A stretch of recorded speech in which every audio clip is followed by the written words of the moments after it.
માલગઢ પાટિયા પાસેનો ક્રાંતિનગર cut બન્યો અકસ્માતનો અડ્ડો। Deesa Bildi highway પર માલગઢ પાટિયા નજીક આવેલ ક્રાંતિનગરનો હાઈવે કટ વાહન ચાલકો માટે જીવલેણ સાબિત થઈ રહ્યો હોવાના આક્ષેપો ઉઠી રહ્યા છે।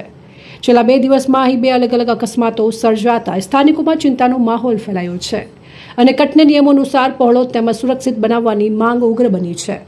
મળતી માહિતી મુજબ ગત 2 દિવસ દરમિયાન એક બાઇક અને કાર વચ્ચે થયેલા અકસ્માતમાં બાઇક સવાર ગંભીર રીતે ઘાયલ થયો હતો, જ્યારે અન્ય એક બનાવમાં કાર અને ટ્રક વચ્ચે ટક્કર સર્જાઈ હતી। બંને અકસ્માતોમાં સદનસીબે મોટી જાનહાનિ ટળી હતી, પરંતુ વાહનોને ભારે નુકસાન પહોંચ્યું હોવાનું જાણવા મળ્યું છે।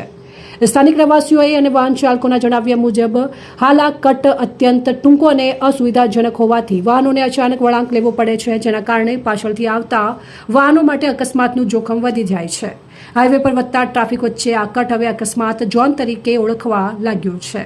લોકોએ નેશનલ હાઈવે ઓથોરિટી અને સંબંધિત તંત્ર સમક્ષ માંગ કરી છે કે કટને નિયમો મુજબ વિસ્તૃત કરી સુરક્ષાના ધોરણો અનુસાર વિકસાવવામાં આવે, જેથી ભવિષ્યમાં ગંભીર અકસ્માતો અટકાવી શકાય। વધુ અપડેટ માટે ફોલો અને સબસ્ક્રાઇબ કરો સેન્ટ્રલ ભારત ન્યૂઝ ચેનલને। ધન્યવાદ।